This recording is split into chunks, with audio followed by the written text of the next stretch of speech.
Hello everyone, this is Pranjal and you are watching Pathshala Rishikesh. तो आज बात कर रहे हैं हम एसएससी जीडी के प्रीवियस ईयर पेपर सोल्यूशन की।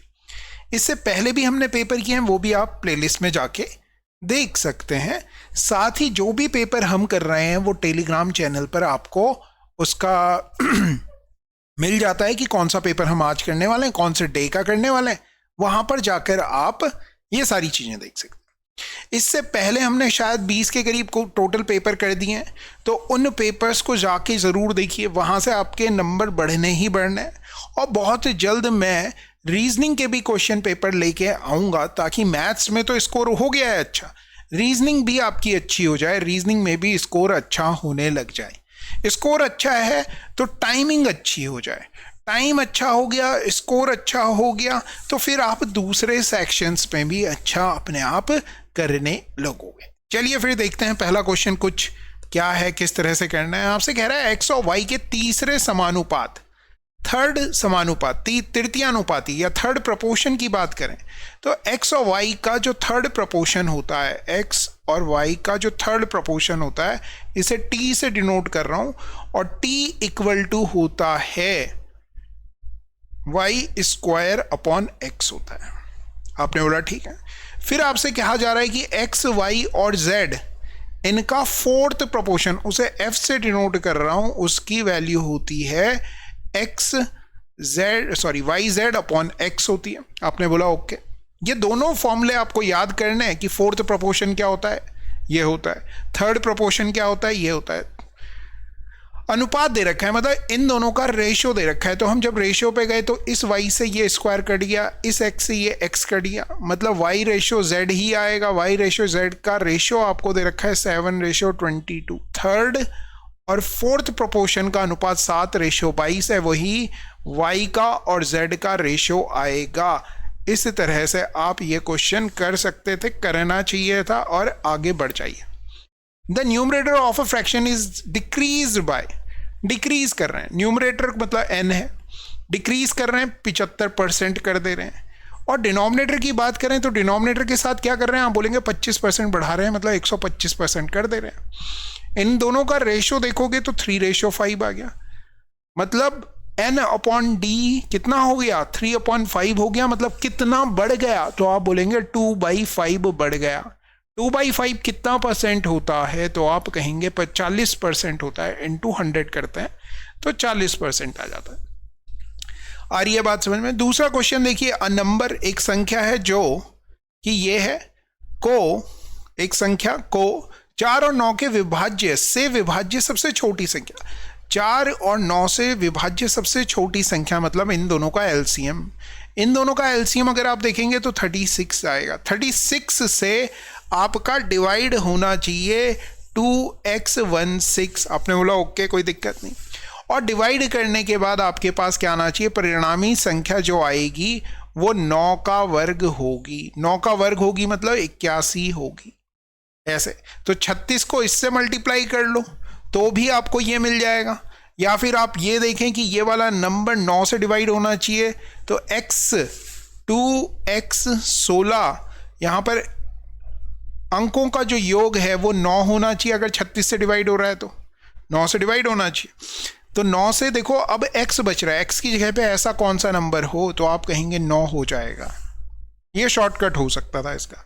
दूसरा तरीका ये था कि 36 से 81 को गुणा करते और फिर कंपेयर करते कि कौन सी डिजिट कहाँ पर है, उससे कंपेयर कर लेते x की वैल्यू क्या आएगी। अगला देखिए जी, एवरेज वेट ऑफ 18 बच्चों का एवरेज दे रखा है 3.5 किलोग्राम बढ़ जा रहा है 18 बच्चों का। कब बढ़ रहा है, जब 45 किलोग्राम वजन वाले छात्र के स्थान पर एक नया छात्र आ रहा है। नए बच्चे के आने से सबका वजन कितना बढ़ जा रहा है, मतलब जो नया बच्चा आ रहा है, आप इसे डायरेक्टली भी कर सकते थे, न्यू माइनस ओल्ड अपॉन 18 बच्चों में फर्क पड़ रहा है। कितना फर्क पड़ रहा है, 3.5 बढ़ रहा है, यही हो गया।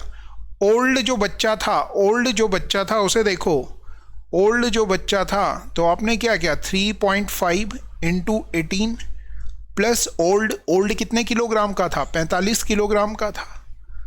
45 मतलब 9 बाहर ले लिया मैंने, 3.5 इंटू 2 9 पंजे 45, ये 7 आ गया और 5 आ गया, 7 और 5 12, 12 नम्बे 108 किलो का नया बच्चा आ रहा है। आंसर हो गया।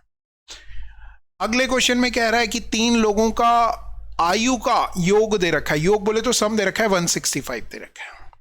5 वर्ष पहले उनकी आयु का अनुपात ये था, मतलब x, y और z इनका जो योग है, सम है, वो 165 है, 165। 5 साल पहले कहूं, 5 साल पहले भैया हर आदमी 5-5 कम होगा, ये 5 कम होगा, ये 5 कम होगा, ये 5 कम होगा, मतलब जो योग है वो टोटल कितना कम होगा, 15 कम होगा कि नहीं होगा। आप बोलेंगे उनका जो योग होगा वो 150 होएगा। मैंने कहा ठीक है, रेशियो दे रखा है 3, 5 और 7, तीनों को जोड़ेंगे किसके बराबर होगा, 150 के। देखो कितना हो रहा है, 12 और 3 15, 15 की वैल्यू आ गई 150, मतलब 1 की वैल्यू आ गई 10। तो ये 30 साल का है, ये 50 साल का है, ये 70 साल का हो गया। आपने बोला ठीक है, कब, 5 साल पहले। आज के दिन की बात करें तो ये 35 का होगा, ये 55 का होगा, ये 75 का होगा। आपसे क्या पूछा हुआ, एक्स और जेड का। एक्स 35 का है, 40 और 70 110 का आधा करेंगे, 55 साल आंसर आ जाएगा। ऑलराइट, अगला क्वेश्चन देखिए। क्वेश्चन में कह रहा है कि find the volume of the cone whose radius is 10 centimetre. Radius दे दी गई है 10 और स्लांट हाइट दे दी गई है ये। तो देखो भैया एक कोन है कुछ इस तरह से, रेडियस 10 दे दी गई है, ये 26 है, तो ये 24 होगा कि नहीं होगा। आप बोलेंगे हाँ होगा। ठीक है, आपको बताना क्या है, आयतन बताना है। तो आयतन का जो फॉर्मूला होता है, वॉल्यूम का जो फॉर्मूला होता है, कोन का 1/3, पाई की वैल्यू कह रहा है 3.14 इंटू आर स्क्वायर, 10 का स्क्वायर इंटू 24। 3 से ये कट जाता है, 3 8 24, 8 से कटेगा 14 छके 84, 14 सते 98, 14 8 112, 112 का ये आ गया 1 8 3 24 और 1 25 और 100 से गुणा करेंगे तो ये आ जाएगा 2500। इतना आंसर हो गया। ठीक है जी, कैलकुलेशन भी समझा दी। और ये कैसे आया, इसका स्क्वायर प्लस इसका स्क्वायर बराबर इसका स्क्वायर होता है। कोन राइट एंगल ट्राइंगल की हम बात कर रहे हैं। फिर कह रहा है कि 1 रुपये 60,000 रुपये 3 साल के लिए 5% की दर से जमा किए गए, जिसमें ब्याज भी शामिल था। तीसरे वर्ष के लिए ब्याज ज्ञात कीजिए। तीसरे साल का ब्याज बताना है। तीसरे साल की अगर मैं बात करूं तो समझो, क्वेश्चन प्यारा है, समझो 3 सालों का नहीं कह रहा है, तीसरे साल का कह रहा है, तीसरे वर्ष का, 3rd ईयर का इंटरेस्ट कह रहा है, 3rd ईयर का। ये समझना है, समझो 1st year, 2nd year and 3rd year. आगे बात समझ में, 1st year 2nd year 3rd year. 1st year का 5% के हिसाब से 10% कितना होता है, 600, 5% 300, यहां देखोगे 300। फिर इसका निकालोगे 5%, 10% 30 होता है, 15 आ गया। फिर 300, इसका निकाला 15, 5% निकालना है, इसका निकाला 5% 15, इसका निकाला 10% 1.5 होता है, 0.75 हो जाएगा। तो जो इंटरेस्ट पूछा जा रहा है वो हो जाएगा 330.75 है। क्या कोई ऑप्शन? आप बोलेंगे बिल्कुल है। तो ये बेस्ट वे हो सकता है जिसमें कैलकुलेशन भी भयंकर ना करनी पड़े, दिमाग में हो भी जाए, चीज़ें आसान भी रहें। HCF पूछ रहा है। जब भी HCF पूछेगा फ्रैक्शन वाले नंबर्स का, तो आपने ऊपर वाले नंबर का निकालना है HCF और नीचे वाले नंबर का निकालना है LCM। कब करना है ये? जब आपसे HCF पूछा जा रहा है। तो ऊपर वाले नंबर कौन कौन से हैं? 3, 7, 9 और नीचे वाले नंबर क्या क्या हैं? 4, 8, 20। इनका LCM, ऊपर वालों का HCF निकालोगे तो 1 आ जाएगा, नीचे वालों का LCM निकालोगे तो 40 आ जाएगा। 40 अगर 1/40 आंसर है, टिक कीजिए, आगे बढ़ जाइए। 9वां क्वेश्चन देखो भैया। मोही और सुनीति अलग अलग कार्य करते हुए काम को 12 और 15 दिन में करते हैं। कौन कौन है भैया? मोही और सुनीति हैं। 12 दिन लेती है, 15 दिन लेती है। दोनों अगर साथ काम करें तो टोटल काम हो गया 60। 12 पंजे 60, 15 चौके 60। मोही काम शुरू करे। कौन काम शुरू करे? मोही। और वैकल्पिक दिनों में काम करते हैं। एक दिन मोही करती है और दूसरे दिन सुनीति करती है। तो मोही 5 काम करेगी पहले दिन, फिर सुनीति आएगी, वो कितना काम करेगी, 4 काम करेगी। कितना काम कर दिया आपने, बोला 9 काम कर दिया। कितने दिन में किया ये काम, 2 दिन में किया। अब 9 को कहां तक पहुंचाना है, 60 तक पहुंचाना है। तो 9 छक्के 54, तो यहां पे भी 6 से मल्टीप्लाई करो, 12 दिन हो गए। आपने बोला 54 काम हो गया। अब कौन आएगा काम करने, फिर 5 काम करने मोही आएगी। आपने बोला ठीक है, कितना हो गया, 54 और 5 59 हो गया। यहाँ पे 5 ऐड कर लो, ठीक है।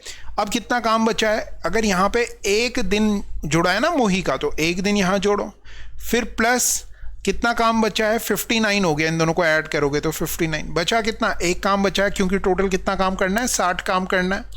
आ रही है बात समझ में। तो 1 काम करना है। अब तो 1 काम करना है, कौन काम करेगा, ये करेगा। पूरे दिन में 4 काम करता है, 1 काम को करने में 1/4 डे लगेंगे। तो 12 दिन ये, 13 दिन और 1/4 ये, 13 से ही 1/4 डेज आंसर हो जाएगा। अगला क्वेश्चन देखो मेरे प्यारे बच्चों। अगला क्वेश्चन देखिए। क्वेश्चन में कह रहा है कि 5,45,000 की जमीन का एक टुकड़ा बेचने पर एक व्यक्ति को 8% की हानि होती है। 8% की हानि हो रही है, मतलब 92% की वैल्यू दे रखी है आपको। कितनी, 5,45,000 ऐसी कह रहा है। पूछ रहा है कि किस कीमत पर बेचे ताकि 12% का लाभ हो, मतलब 112% की वैल्यू कहा जा रही है। कितना आएगा, तो आपने क्या करना है भाई, इसकी इधर गुणा करना और यहाँ डिवाइड कर लेना, तो आपका ये आंसर आ जाएगा। हल्की सी कैलकुलेशन है, अप्रॉक्सीमेट आंसर आएगा। तो आएगा, करना, काटना, आंसर आ जाएगा। अगला क्वेश्चन देखो। 2 संख्याओं के बीच का अनुपात दे रखा है, ये संख्याओं का एलसीएम दे रखा है ये। तो एलसीएम बराबर क्या होता है, HCF XY। HCF तो नहीं पता है, HCF निकल जाएगा। HCF से क्या होगा, फर्स्ट नंबर क्या होता है, HX होता है, सेकंड नंबर क्या होता है, HY होता है, एलसीएम ये होता है। तो आपने क्या किया, एलसीएम दे रखा है आपको कितना, 24, 240, H निकलेगा। X और Y की वैल्यू कितनी दे रखी है, जो ये रेशियो है यही X और Y है। नंबर के जो कॉमन फैक्टर है वो कट जाएंगे, तो जो बचा हुआ पार्ट है वो XY है, ठीक है ना। तो 15 से इसे काटोगे, 15 8 120, 15 16 बार, मतलब H का मान आ गया 16। H जैसे ही निकल गया यहाँ पुट करो, 16 गुणा गए 3 और 16 गुणा गए 5। तो है कोई ऑप्शन, 80 होना चाहिए था, 48 और 80। पहला ऑप्शन आंसर हो गया। चलिए अगला क्वेश्चन देखते हैं। इसमें कह रहा है एक पुस्तक का अंकित मूल्य 600 है, अंकित मूल्य पर 20% की छूट दी गई। 600 रुपए की कोई चीज़ है, 20% की छूट दी गई, मतलब कितने में बेची जा रही है, तो आप बोलेंगे 480। 10% देखोगे इसका 60 होता है, 20% देखोगे 120 हो गया। 120 600 में से घटाओगे तो 480। 480 में जब बेच रहे हैं तो सवाल में देखो क्या कह रहा है, 48 रुपए का लाभ हो रहा है। मतलब 480 में से अगर लाभ हटा दें तो कॉस्ट प्राइस आएगी, ये सेलिंग प्राइस है, इसमें से ये प्रॉफिट हटा दिया तो क्या आ जाएगा, कॉस्ट प्राइस आएगी। इसमें से देखो 432 हो जाएगा, 432 हो गया। अब 432 से 432 कॉस्ट प्राइस है, 48 का प्रॉफिट हो रहा है। 12 से काटोगे, 12 से इसे काटो, 12 से कटता है, हाँ कट जाएगा शायद। 5 नहीं, 12 से तो नहीं कटेगा, 4 से कटेगा, 4 से 16, फिर 4 से काटा, 4 कम 4, 0 8, 4 8 32, फिर 4 से काटा, 4 चक्कू 16, 4 से कट रहा है तो वहाँ पे क्यों नहीं कट रहा था, 4 दूनी 8, 4 7 28, 4/27 आ गया। 1/27 तो कैलकुलेट कर लोगे थोड़ा थोड़ा, 11.11% या 11.22% के करीब आंसर आ जाएगा। अगला क्वेश्चन देखो भैया। एक कार को इतने किलोमीटर की गति से इतने किलोमीटर की दूरी तय करने में, तो डिस्टेंस ये है, स्पीड ये है, समय बताना है, समय बराबर होता है दूरी बटे चाल। दूरी कितनी दे रखी है, 354 है। कितना टाइम लग रहा है, कितनी स्पीड है, 50। 9 छक्के 54, 6 है ऑप्शन में, एक ही ऑप्शन है, आगे बढ़ जाओ। अगला क्वेश्चन देखो भैया। एक पुलिसकर्मी 100 मीटर से देख रहा है, पुलिस वाला ये है, 100 मीटर की डिस्टेंस से देख रहा है, किसे देख रहा है, थीफ को देख रहा है, चोर को दिखाई देता है, पीछा करता है, चोर भी भागने लग। चोर की गति दे रखी है थीफ की 8 किलोमीटर प्रति घंटा, और पुलिस की अगर आप देखेंगे तो 10 किलोमीटर पर आवर की स्पीड से दौड़ रहा है। अब आप क्या देखें, यहाँ -8 किया, यहाँ -8 किया, तो ये आ गया भैया 2 किलोमीटर पर आवर, यह आ गया 0 किलोमीटर पर आवर। अब 2 की स्पीड से पकड़ना है तो 100 ही भागना है, तो 100 को 2 की स्पीड से, ये मीटर में है, ये किलोमीटर में है, ये याद रखना, पर आवर में 5/18 करना पड़ेगा। 5 दूनी 10 से 1 0 कट गया, 18 उधर चले गया, 180 सेकंड लगेंगे। पूछ रहा है चोर आगे निकलने से पहले कितनी दूर तक भागेगा, पकड़े जाने से पहले, है ना। How far thief have run before he is overtaken, overtake करने से पहले, उसे ओवरटेक कर लिया जाए उससे पहले वो कितना भागेगा। तो चोर की स्पीड कितनी थी, 8 थी, 8 किलोमीटर पर आवर थी, 5/18 किया, मीटर पर सेकंड में बदलाव और 180 से भाग कर दी, गुणा कर दी, तो 50 8 400 मीटर भाई साहब भागेंगे, आंसर आएगा। अगला क्वेश्चन देखो भैया, ए कर रहा है 10 दिन में, बी कर रहा है 15 दिन में और सी कर रहा है 30 दिन में। एलसीएम ले लो, तीनों साथ में काम करते हैं ऐसा नहीं कह रहा है, मगर सबसे पहला काम जो है आपका वो यही होना चाहिए। 2 आ गया, 1 आ गया।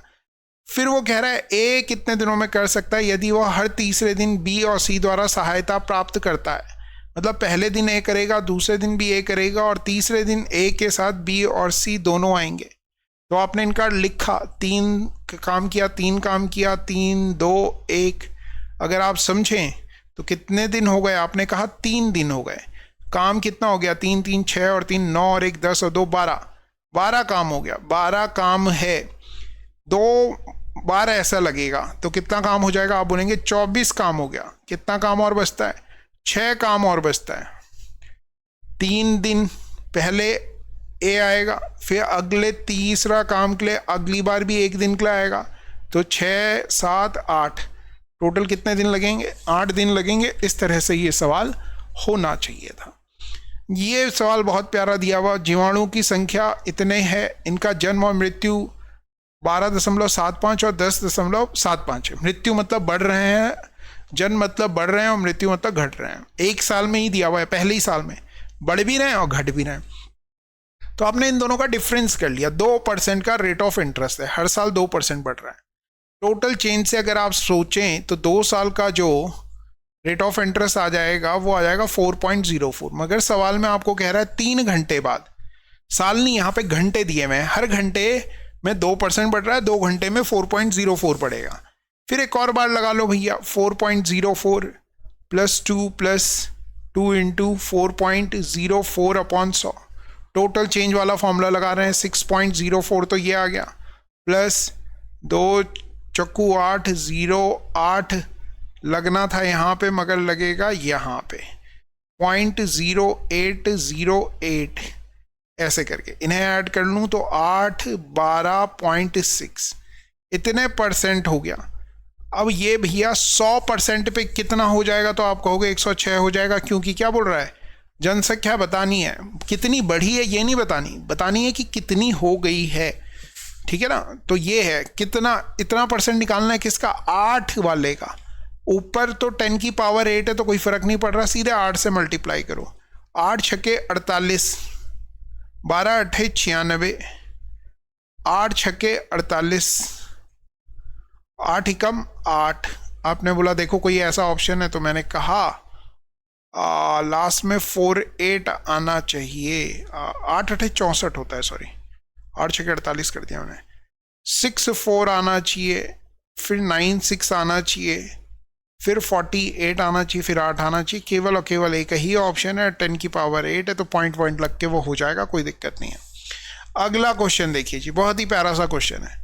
कुर्सी का स्टोर कीमत इतने रुपए है, स्टोर द्वारा दी जाने वाली क्रमिक छूट 10% और 15% छूट दे रहा है, 10% और 15% की, तो -10 -15 माइनस प्लस हो गया 10 × 15/100। हमेशा जब भी छूट हो तो नेगेटिव में लो, ये अपने आप चेंज हो जाएगा, नेगेटिव पॉजिटिव पॉजिटिव नेगेटिव जो भी होगा, ठीक है। फिर आपने क्या देखा, इस 0 से ये 0 कट गया, 1.5 ये आ गया, ठीक है। तो 35 में से 1 गया, 34 में से एक और कम हुआ, सॉरी 25, में से 1 कम हुआ 24, 24 में से 0.5 और कम होगा तो 23.5 आंसर हो जाएगा। Cost price and the selling price of an article was इतना एंड इतना। भाई 1850 की चीज है, ये लागत मूल्य है और विक्रय मूल्य इतना है। ओ हो 1850 की कोई चीज है, इसे कॉस्ट प्राइस है, बेचा 1480 में जा रहा है, ठीक है, सेलिंग प्राइस है। तो इसे माइनस करते हैं, हो तो लॉस ही रहा है, 0 का 15 में से 8 गया 7 आ गया, 7 में से 4 गया 3 आ गया, 370 रुपए का क्या हो रहा है, लॉस हो रहा है। कितने रुपए लगा के, 1850 रुपए लगा के, 0 से 0 कट गया, गुणा गए 100, 5 दूनी 10, 0, 5 से काटोगे 5 तियां 15, 5 सते 35, 37 से 37 कट गया, 20% की हानि हो रही है। अगला क्वेश्चन देखो जी, ठोस धात्विक गोलार्ध को पिघलाया जाता है, गोलार्ध के समान आधार त्रिज्या के साथ एक शंकु के आकार में बदल दिया जाता है। एच शंकु की ऊंचाई है, आर और एच का अनुपात बताइए। Solid metallic hemisphere is melted, hemisphere metal था इस तरह से, हेमिस्फीयर मतलब अर्धगोला, पिघला करके क्या बनाया गया, कोन बनाया गया, कोन बना लिया भैया। विद द सेम बेस, दोनों का बेस सेम है, इसकी भी रेडियस आर है, इसकी भी रेडियस आर है, as that of the hemisphere if h is the height of the cone, इसकी हाइट एच दे रखिए। इन दोनों का क्या बराबर होगा, तो आप कहेंगे वॉल्यूम बराबर होगा। इसका अगर फॉर्मूला लिखें, 2/3 पाई आर क्यूब बराबर 1/3 पाई आर स्क्वायर एच, ठीक है। 1/3 से 1/3 कट गया, पाई से पाई कट गया, और कुछ कट नहीं रहा, स्क्वायर कट गया, आर ये दे रखा है, एच यहाँ बच रहा है, या आर अपॉन एच बराबर 1/2, ये आ गया।